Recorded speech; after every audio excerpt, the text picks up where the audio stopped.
बाळांनो, मी आज डाळबट्टी बनवणारी, कुरकुरीत होणारी, चवदार मस्त लय भारी बनवणारी आज. आता हे ओवा घेतला, जिरे घेतले. आता हे मिक्सर मध्ये बारीक करून घेते. आता मी गिरणीतून गहू आणि हरभरे डाळ दळून आणली बट्ट्यासाठी. आता हे काढून घेते. आता मीठ टाकून घेते. असं आता मीठ टाकलं. आता तेल टाकून घेते.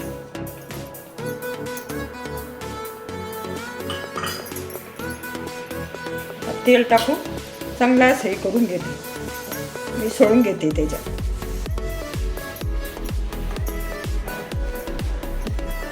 तेल टाकलं का थोडं लय भारी होते. मग बट्ट्या नरम होत्या चांगल्या. आता बारीक केलेलं ओवा जिरं टाकून घेते. आता त्याच्यात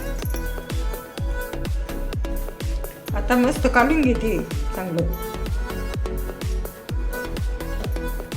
आता हे पाणी टाकून असं कडक भिजून घ्यायचं. थोडं पाणी टाकायचं त्याला. असं मळून घ्यायचं कडक. लय मस्त बट्ट्या येत्या, चांगलं येते. मग असं कडक तळून घ्यायचे बट्ट्याचं. असं घट्ट पीठ भिजून घ्यायचं.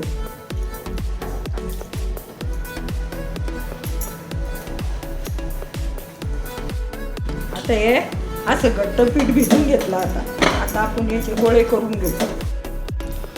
हे असे गोल गोल उंडे करून घ्यायचे आणि असं तेल लावून घ्यायचं.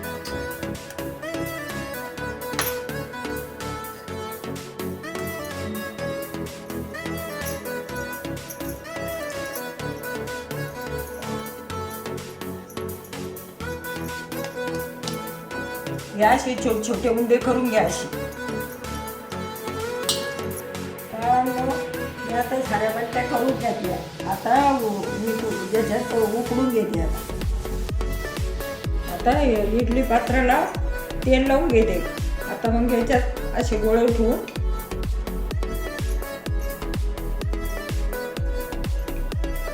आता इडली पात्रात ठेवून घेते असे. आता हे इडली पात्रात हे गोळे ठेवून घेतले. आता वाफवून घेते 10-15 मिनिटं. झाकण लावून घेतलं. आता वर गॅसवर ठेवून घेते. 30-25 मिनिटं याला वाफू द्यायचं. आता हे वाफवले गेले. आता हे आपण झाकण काढून घेऊ. आता पहा कशा फुगल्या मस्त बट्ट्या. लय भारी झाल्या बट्ट्या. तेल टाकून घेते आता कढईत. आता या बट्ट्या कापून घेऊ आपण. लय भारी झाल्या बट्ट्या, नरम सुद्धा झाल्या.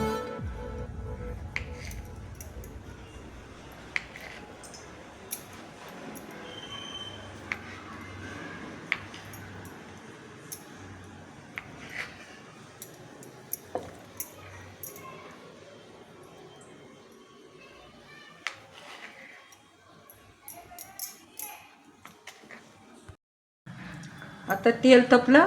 आपण या बट्ट्या टाकून घेऊ त्याच्यात.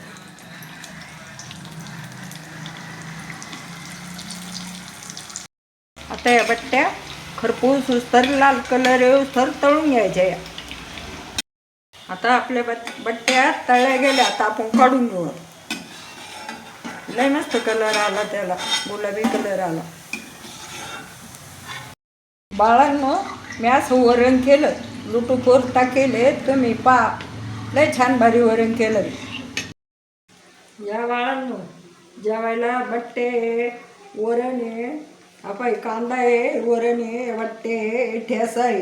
या जेवायला लय भारी झाल्या बट्ट्या. आणि तुम्हाला आवडल्या असेल तुम्ही करा. आणि तुम्ही लाईक करा आणि सबस्क्राईब करा.